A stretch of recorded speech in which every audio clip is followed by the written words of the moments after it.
In our episode, though, we got offered really early on. We actually got offered a deal by Lori. Over 1 million wheels sold.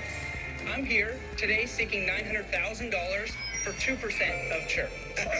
So if I gave you an offer right now for $900,000 for 2%, you're telling me that you would give it back to me at the end of the year? And I just knew in the back of my head, I was like, we've only been filming for like 15 minutes. There's no way that they have enough content filmed that they can edit us into an 8-minute episode. I mean, I can't take this deal. I'm Mark Cook, president of Windfall Partners. We get leaders unstuck and thriving with their teams after turnarounds as chief executive. The largest ever studies of award-winning leaders, a New York Times bestseller, and 5-star keynotes. I've coached 4,000 client wins at top brands. My Bold Encounters is an advanced system for leading. First, powerful steps on a path forward. Second, problem-solving skills that beat obstacles fast. Now, lead with Bold Encounters today. Welcome to Bold Encounters. I have with me today Tate Stock, founder and CEO of Chirp. And he is one of the best winners in Shark Tank history in season 12. We created the world's simplest back pain relief, the Chirp wheel. I'll give you the $900,000. You'll pay back $500,000 this year and $500,000 next year. Okay. And I'll do that for 2.5%. 2.5 or 2? 2.5. Was your original deal 2? It was. Lori, you got a deal. And I have him with me today for that reason, obviously, but I also have him with me because I have a preoccupation with finding out your ideal client or customer, and he's got a great journey. So before we talk about that, Tate, I want you to go back and tell us your part of this career journey, this step in what you decided to do for a living and how it came to be and your origin story. Cool. So from the beginning. Yeah. All right, sweet. So I, let's see. I was in college, a month away from getting married and a semester before I graduated. And I was at my aunt's house doing my laundry. I'd never done any yoga in my life, but she had this yoga wheel in her living room. And I thought, oh, this thing looks interesting. So I looked it up on Amazon, and Amazon, when I typed yoga wheel in, it finished my phrase. So someone was searching for them, but no one was selling them yet on Amazon. Did a little bit more research, and they were invented in the 1980s, made out of wood. They would yogis would stand on them and do all these poses. And I thought, well, if someone's searching for them, but no one's selling them, why not me? It's time. It's time. So I went out and I bought $400 of sewer pipe and $50 of yoga mat, and that's all this thing's made out of. Threw them up on Amazon and made $12,000 in 2 weeks. Even as a college kid, I was like, I've arrived. This is it.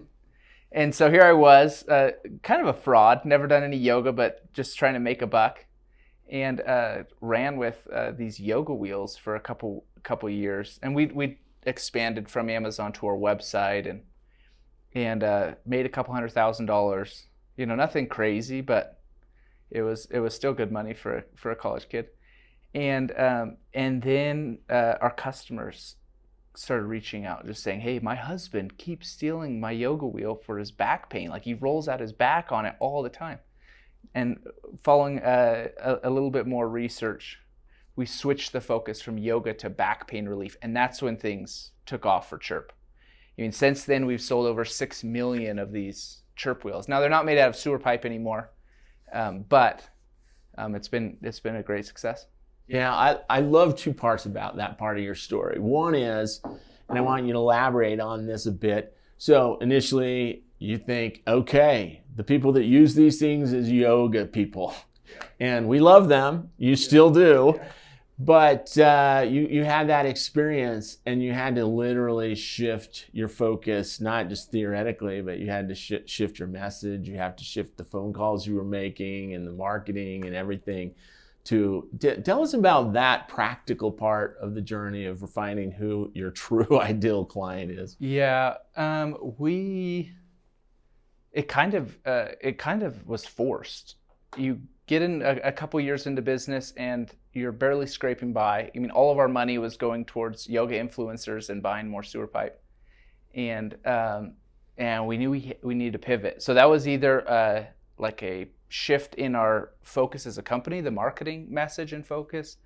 Maybe it was a shift in product. We thought we had a good product. Anyway, there's multiple different areas you can shift in. And we decided, let's just change our messaging. Let's start testing some back pain relief messaging. And it worked. It's a super simple way to roll out and pop your back. And and what was surprising was our audience wasn't this geriatric, older, back pain ridden person. It was more of like a casual back painter is what we call them. Someone that works at their desk, 30 to 40 years old, and that just wanted to pop their back. So just shifting that marketing message, we kept the exact same product. And we went from a couple $100,000 in sales to over $4 million in like 6 months. And it was just messaging. It's amazing. Well, I remember back at that time, because I knew you back then, and I remember that you were trying to try it in different places that people would have back pain. Tell me some of the places you tried to sell them initially. We would kind of like roadies. We'd go to these conventions and try to sell them. And that was so our customers told us, hey, my husband's stealing this for back pain, but we also went to a convention around the same time. And the first day we tried selling yoga wheels, and we sold like 3 of them.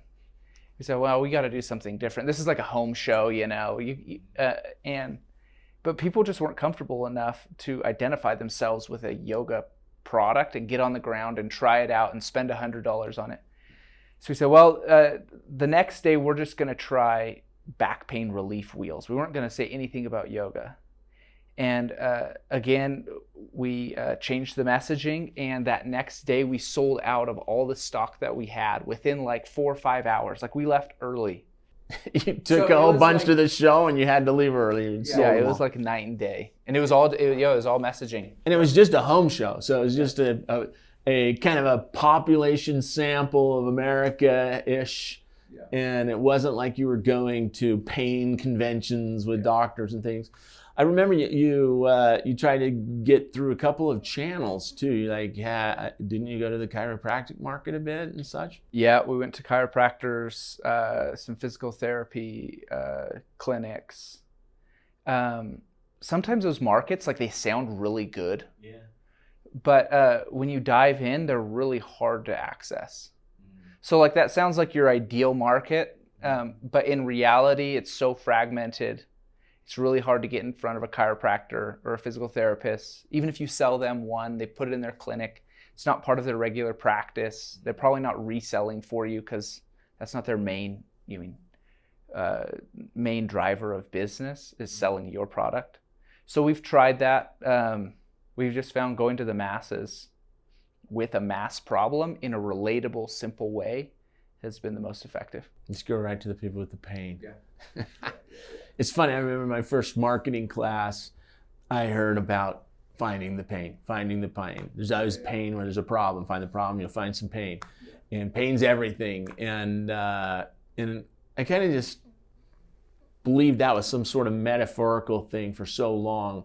And I remember one of my dear friends who is an endodontist doing root canals invited me to lunch, and he said, meet me at my office.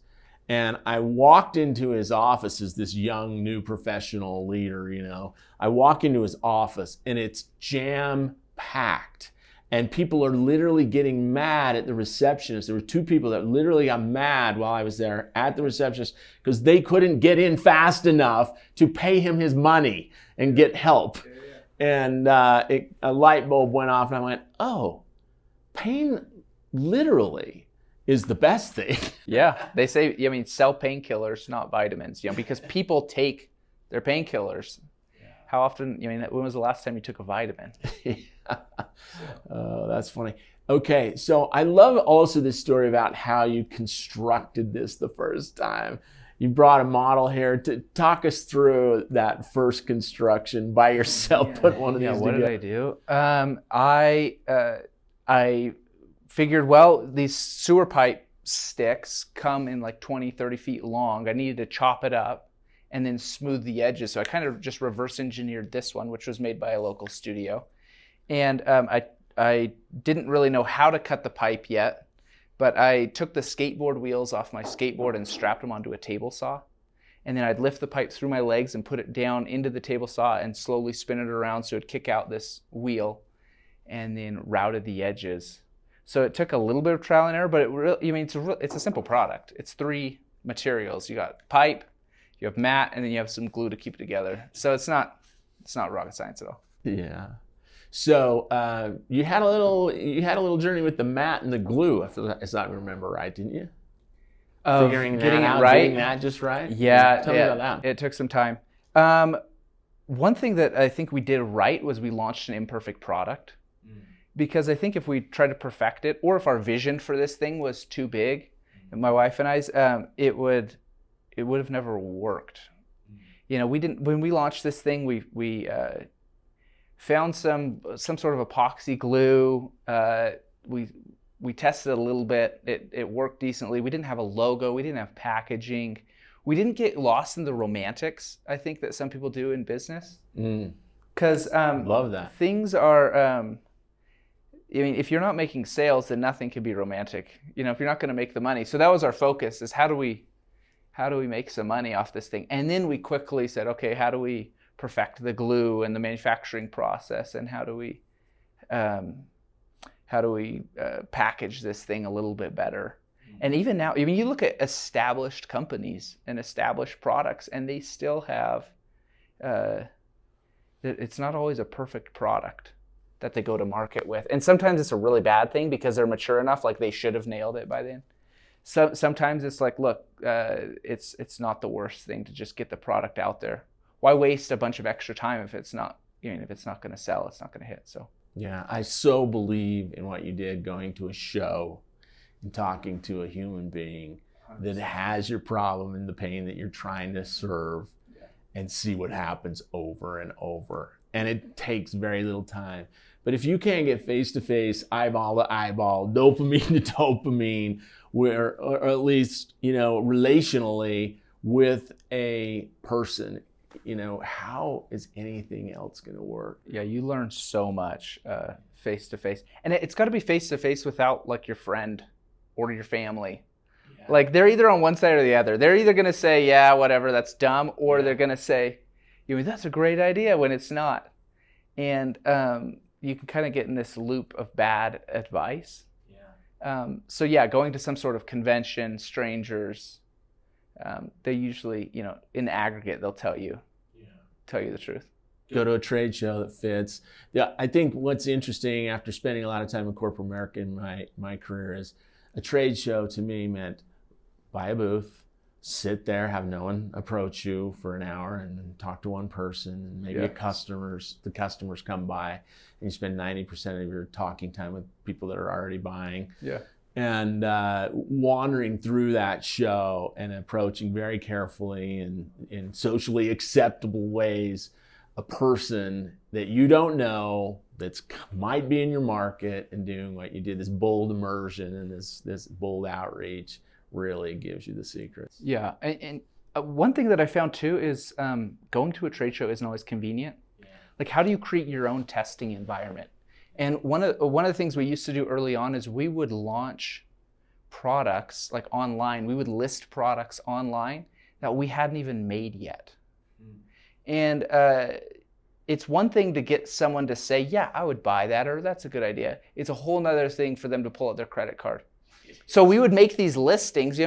We'd build a prototype, take some pictures, put it up online, list it like it was real, like 100%. You're buying this. And we'd have someone, this is probably illegal, but we'd go all the way through the checkout process. We would even take their credit card information. They would check out, they would buy this product, or not buy. And then we would just refund them right after. And we'd refund them all their money. We'd say, hey, we're out of stock. We don't have this product. We'll contact you in 6 months when it's back in stock. And they would say, great. You give them their money back. Really, you're just trying to learn, are they going to buy it? And if they are, then great, go forward with the project. Like, go make it. And then in 6 months, you just reach back out to your list of people, say, hey, we've got it now. And you'll get a good chunk of them that will buy then. It's interesting. Back then, you were almost in a position where you're putting some of these maybe extensions and variations on what you're doing. And with your ingenuity in a shop, you probably could have shipped a few that did it, actually checked out, right? Yeah. Back in the day when people were using purchase orders all the time to buy things, there was a saying I remember when I was early in school, and they said, one purchase order's worth 1,000 top boxes, which is the top box is the research equivalent of saying, I would buy this for sure. And you're saying, no, we got to get their wallet out and see. And it's funny, even if you get into a focus group where you're not testing ideas, but testing that, or in a trade show, you can get their wallet out and say, yeah, it's going to be X amount of time if we do ship these at all. And then it's legal, Excellent. Bold moves all the way. So tell me about this rise to the point where you think we should try out for Shark Tank without telling me the Shark Tank story yet. Let's do that in a minute. Tell me how you got there in between.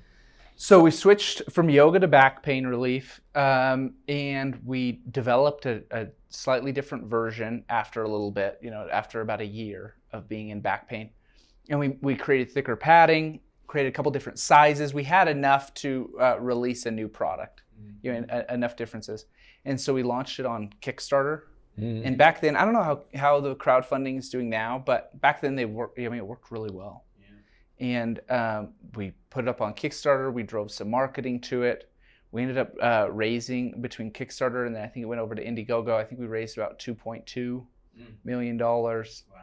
And that was great to get it kicked off. And then social ads were working well. So we had a couple things going for us. Shark Tank, we had actually applied to Shark Tank like 3 times before they called us up. And they ended up, because I don't think they ever even saw one of our previous applications. You kind of get in this stack of like 60,000 applicants. So, that can be a goal, but you got to keep growing the business. And that's what we did. We just focused on growing the business. And then one day Shark Tank reached out to us and said, hey, we've noticed you. We love your story. We'd love for you to apply. Now, they didn't just usher us in. We had to go through that whole application process. But at that point, we were kind of top of the stack of 60,000, and their eyes were actually on us. So what was the application process? Tell us what happens logistically. Yeah, it's quite a bit. So you have to fill out all this documentation. You have to you go through several different rounds, like you're trying out for something. You're working with their producers. Once they determine that your product and company are legit and and you personally could make decent TV, they'll have you start shooting videos. And kind of like, if you're going to apply for Survivor, some other TV show, right? They're like, hey, American shoot a cameo. Idol, Yeah, shoot a cameo. Show us what you got. And so it was just a lot of that back and forth. But you never know. The whole time, like people, I probably put 100 plus hours into it. And so many people around us were like, oh, Chirp's a little bit too big. Like, you guys are like doing well. Shark Tank's never going to pick you. It's a waste of time. Yeah. And I was kind of like, well, what's to lose? This is a fantastic opportunity. Why not? Yeah. So you kind of just keep, you just go forward hoping to be on the show. But even after you air, I don't know what the percentage is, but not everybody that films in Shark Tank airs. So you never quite know. They take their credit cards and don't ship anything. Yeah. Yeah. So who are you dealing with? I mean, none of the stars, obviously. None of the stars. You're just assigned a producer. Yeah. And they walk you through the whole process, help you out, and then they give you a film date. And they just say, hey, look, show up. Our year was weird because it was COVID, so we had to quarantine actually in a hotel for 3 weeks. We couldn't even leave our room to go down the hall to the ice machine. Like, they fed us 3 meals a day, and you were in prison. We were imprisoned. Yeah, it was me and then the guy that was a fellow employee that was did the demonstration with me. So I can't believe he hugged you after being trapped in a room so long. He hugged you at the end of the show. Yeah. So you get into the room, and then what happens? Into the Shark Tank room? Oh man. So there's no music when you walk down the hall. You know, in the show they go dun dun dun dun dun dun dun dun. So it's kind of awkward. You walk down the hallway. They open the big doors. You hit your mark, and you just stand there. They tell you, hey, just stand there. We're gonna get all these shots. So there's like boom cams like circling you, and then after about 60 seconds of just awkward silence, the producer in the back just yells, "Begin!" And then that's it. Like you're in there for about an hour and a half, no stops. And your first little bit is your recited pitch, you know, and you have that nailed. You practice that a ton. And then after that, it's just Q&A. And that's not, it's not rehearsed. It's just full on, like they're going to ask whatever questions they want. I would say inside the filming, the show is way crazier than even what they air. Yeah. They're talking over each other. They're trying to make side deals and cutting each other off, and but fantastic experience. They edit it up and clean it up. And they didn't make it easy on you either. No. Yeah. Tell us what you feel like telling us about that without upsetting them or anything. Like they made it pretty hard in many ways. Yeah. It's not. So you have 5 alphas essentially in the room. Is there 4 or 5 of them? Yeah. Anyway, they all have really strong personalities. So you're standing up there, and part of you feels like an actor because we're not. I mean, I don't know about you, but I'm not on TV every day. So you feel like kind of fake, but you're trying to be super genuine about selling your business and selling a piece of it. And so it's this weird, almost third-party, like out-of-body feeling where you're like looking at yourself like, am I an actor? Am I genuine enough? Am I getting the right shots? In our episode, though, we got offered really early on. We actually got offered a deal by Lori. And I just knew in the back of my head, I was like, we've only been filming for like 15 minutes. There's no way that they have enough content filmed that they can edit us into an 8-minute episode. Yeah. You know, I can't take this deal. And it was what we were asking for. Like, so I said no to her deal. I kind of like fielded more offers, and then we got to over kind of an hour mark, and she came back in, and her deal was worse. Like an hour later, and I was like, "Wait, what happened?" Percentage to 2.5. I'll give you the $900,000. You'll pay back $500,000 this year and $500,000 next year. Okay. And I'll do that for 2.5%. 2.5 or 2? 2.5. Was your original deal 2? It was. So you're going back and forth, and you're negotiating. Yeah. And it's pretty intense.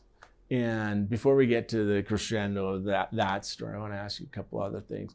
First of all, I want to ask you about the influence of Hannah, your wife, in this business. Could you tell me a little bit about how she's been involved from the start? Yeah, so we started it a month before we got married. So this business has really been in our lives, our entire marriage. You know, it's all we've really known. First, like 3 or 4 years, she was really involved, and just like any startup founder, you know, you wear every hat, whatever's needed that day. You know, that's what she was doing, whether it's customer service or helping us with some building products, and then once we started having kids, she stepped back. Spends more time definitely at home. I think that being a sounding board at home and an outside, opinion has helped more than even being inside. So yeah, she's been phenomenal. Independent voice. Yeah, 100%. 100% life partner, wife, spouse. But not in the cubes and offices, having all the conversations and hearing everything and being glued into what we do every day. Yeah. Yeah, that is super helpful. An outside consultant, so to speak. Yeah. And tell me about your family, what it means to you. You know, you've had a long journey. It was really hard to get where you are. How did it go family-wise, and what was your philosophy? We've always put family first. Kids take a lot. One thing I don't believe in, whenever everyone always says work-life balance and all this balance, I'm like, there's no work-life balance. There's just life. Like, that's what it is. And sometimes you have to be focused on work, and sometimes you're focused on family. And so mentally, when you give them your attention, when you're there, I think that's worked. You know, I play hard with the kids through the weekend and at nights, and if I see them in the morning, then I'll, make them breakfast or play a game with them, jump in the hot tub, whatever it is, So I don't think that anyone's, even though entrepreneurship and having a business takes a lot of time, I don't think anyone's felt deprived. I think it's maybe a better person and dad, and so it just forces you to focus on what's most important then. It sometimes can act like its own hobby because it's both really serious work and it's exciting and new and innovative, and so maybe you have fewer fifth and sixth interests than an average person running a serious position at a big company, a global company or something like that. At least on the family front, right? Tell us about, you're going to do something exciting together. Tell us about that and what that's all about. Japan? Yeah. Look at these things. I got my mountaineering boots on. I just bought these because we're headed to Japan, and I'm climbing Mount Fuji in, I don't know, a week. I just bought these things. They're supposed to be pre-broken in, so hopefully wearing around the office a little bit will work. A few meetings wears them in. That's gonna work great. So every year or two we try to go do a family trip, like 2 to 4 weeks long. Try to really get out, and that helps just step back, reset, spend good time as a family, create these kind of core memories, and allows me to be like all in when we're here and I'm working, and then be able to be all in with the family for that amount of time. And if you've ever gone on a trip that's longer than a week or two, you're like, well, okay, that's when the vacation starts. Because your mind gets off. You're just like finally ready to enjoy. So that's terrific. Japan with all those little mini Tates, little Hannahs running around. That's amazing. So do you find that you're able to get an individual relationship with those little youngsters you're creating together? I think I do pretty good. Good. Awesome. So it wasn't like that in the beginning. I mean, you're starting this thing and it's taking off, and then all of a sudden the family starts. It's not like you're going on month vacations back then. No, not at all. Yeah. That was all in. I think that's, we started this business, I was, I think 22, 23. And so our early 20s weren't typical. I mean, it was, you had to grow up really fast, learn a lot of those lessons really fast. But I think now we can step back a little bit more. And I think that one thing I've learned is when you, money just buys freedom. And we didn't have any money back then, but if we did have some money, you can either buy your freedom then and spend it as a single person, which is fine. If you can get to a point where you have money a little bit later, then you can buy your freedom a little bit later and buy that time with family and friends. And so we're definitely in the phase of we're definitely in between. We're not. You're in the middle. Yeah, we're still working a lot, but we can buy a little bit of freedom here and there. That's amazing. That's awesome. Tell me about being a youngster and all of a sudden you hear that you're being nominated for under 30 by Forbes, not some local magazine.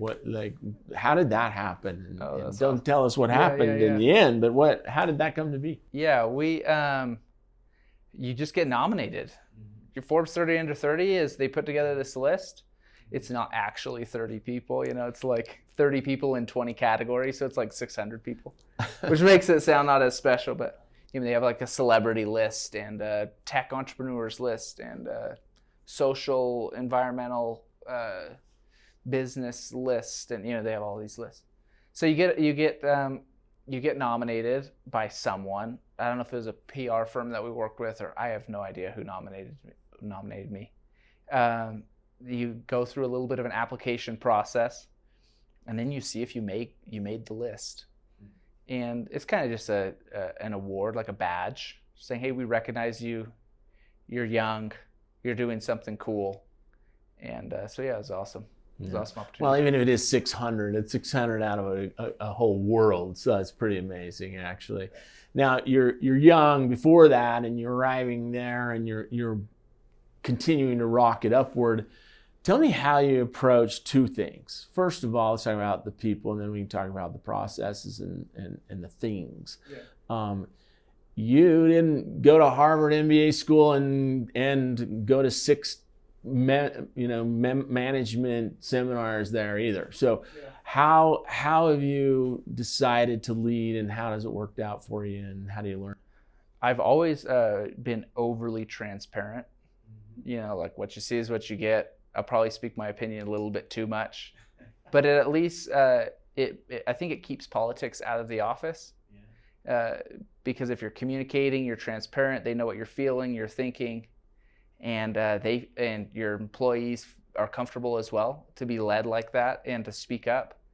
It makes everything go a lot smoother. So it sounds very similar and reminiscent of what you said earlier. Like, you've got to be authentic with these customers. You're exploring who's going to be the most important person you can help with your capability, your product, whatever you're doing. And you were so authentic and very personable about that. And then also on the show, like they're trying to turn you into a TV star while you're trying to sell a deal, and you just decided, I'm going to my autopilot, transparency, authenticity. I just got to be real, and that's who you are. Yeah. That's terrific. That is a great leadership philosophy, actually. So then you get in the 30 under 30 for Forbes. You were on the list as 30 under 30. And then I wanted to ask you to just finish off today, telling us a little bit before we get to some of the housekeeping at the end. Tell us what happened at that negotiation and how it felt and what your thoughts were and how it ended up. On Shark Tank? Yeah. In the end, we wanted a partner. We wanted a deal. We didn't have any other outside investors. We pushed back. We negotiated back and forth, and we knew we wanted Lori to be our partner just because of her experience with retail and QVC, and we had a physical product and that was built for the masses, and she's done really well at pushing those products out to the masses. And so really it kind of came down to she said, well, this is what I'm going to offer, take it or leave it. Well, and I thought it was interesting, like you have Kevin O'Leary, who is the force of the show, really. And then you have Robert, who's a little more workable, and they're both wanting a deal. And you had pre-decided, Lori, if you could get her because of what you just said, but none of us viewers knew that. We just saw Kevin O'Leary negotiating against Lori, and I won't say anything derogatory, but Robert's awesome. He's amazing. He's an amazing human being and business person, but he's not the force that Lori and Kevin are. So how did that feel? And were you just decided in that moment? Yeah, it goes by fast. I mean, you're in the tank for an hour and a half. Yeah. And it was a little bit not pre-decided at all, but it was like, hey, if the scenario is that Lori's really interested, like, let's go with that. Mm-hmm. So that's what happened. And she upped a little bit. Yeah. When even just listening to Kevin, then she was able to just up it 2.5% from 2, right? That's funny. So and you were trapped inside hotel rooms because of pandemic, and your buddy gives you a big hug and you take the deal. That's awesome. Yeah. Tell us the biggest lessons you've learned through this early startup explosion and your family life and finding customers in the Shark Tank. If you had 3 pieces of advice to give someone starting a career or first leadership assignment, maybe they are a CEO, even in a mid-sized company like you are now, and they want to take a new area in growth, what are your pieces of advice to them? I would say life is, I think, all about doing things that you love with the people that you love. People feel so much pressure to be successful, and successful doesn't mean that you just get paid a lot of money or you get recognized. You don't have to be rich and you don't have to be king to be successful. So find success in doing things you love with the people that you love. Another piece of advice that I give would be paddle your own canoe, even if your dad owns a ship or everyone else around you owns a ship. So, be happy with what you've got. It doesn't that's really easy to compare and to get discouraged. But it's really about you in your canoe doing your thing, and everyone started out there. Yeah. If someone's out there listening and they are in a week and they are feeling stuck and they're doing one of these 3 things that I mentioned, heading into a new place, at least mentally in their work life, even if they're staying in the same company, what would you have them do this week? I would say lead up the chain of command. So if you're try to just like your boss may manage you, and hopefully in a good way, following up and communicating, and try to do the exact same thing back. Like some people think okay, if it came from the boss to me, then I'm expected to do it. But then if I give a task to my boss or I finish a project or put it on their desk, but I don't see it for a week, manage them as well in a respectful way, but management and leadership and a good work relationship and growing in your career, I think it always comes from going both ways. Yeah. And I think if you're an entrepreneur like you, it's like you said in the beginning, managing up might be a bold immersion back into the customer base and update your assumptions that you had last quarter and figure out what the prospect needs they're not getting. Yeah. Great advice. Okay, tell us about the most vital statistics you're willing to share that are most recent. We can see them online generally, but tell us the fresh, where are you metrics-wise, Chirp, and then tell us where to find you as a business and you if you want. Yeah, Chirp's growing like crazy. We've really focused on product development, and so every year we come out with about 3 or 4 really good patented relief products that are simple, they're effective. So that's an exciting aspect. That's where our product innovation is not necessarily an elevator where we're taking one product out at a time. It's kind of an escalator. We're always trying to get good product out there. Chirp, let's see, we're getting rocked by the tariffs a little bit. Yeah. We have manufacturing, some in China, some out of China. We'll see how that goes. We're on track to hopefully triple our budget, and so that's exciting. We have about 30 people. We try to keep it lean, keep it mean, and everyone's close. No aggravation, just a very passion-centered, focused work environment. So. I love this. Go a little deeper into that. Tell us what that means around here. I loved hearing that this morning. The passion? The no aggravation. Oh yeah, we don't. If you can fire someone if you need to. You can sit down and talk with them, but you can't sit down. You can't yell at them. Just no politics, no drama. We've got too many things to do to worry about someone's personal grievances with another. So we have a no aggravation policy, which has been great. We don't hire people that are high aggravation or highly political anyway. But That's awesome. yeah, it's been good. Okay, where can we find you? You can find us on gochirp.com, and you'll find a world of relief. Just simple, effective relief products, whether it's because you're fatigued at the end of the day, or you tweaked your back or your neck. We've got a whole bunch of incredible products that we build from the ground up. So find us online, gochirp.com, or we have Amazon. We're in all of the Dick's and Shields and Targets and Best Buys. So you can find us at some retail stores as well. Perfect. Thank you for always answering my call and helping me out. I appreciate you. Right on. Thanks. Thank you. Tate Stock, the best Shark Tank winner ever, and TV talent. Nah, I don't know about that. Yeah, Forbes 30 under 30. Thank you. Thanks. Thank you for joining us to get leaders unstuck and thriving with their teams. You've heard a little bit about the power of bold encounters and leadership. Watch on. Go to full episodes with the iconic expert interviews at markspencercook.com/podcast. And please subscribe. My site takes you directly to YouTube video and podcast versions.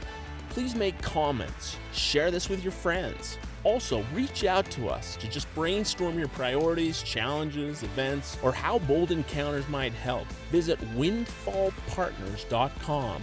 Click the Let's Talk button without obligation and reach out. I look forward to speaking. Thank you for joining us. Now, let's lead with bold encounters today.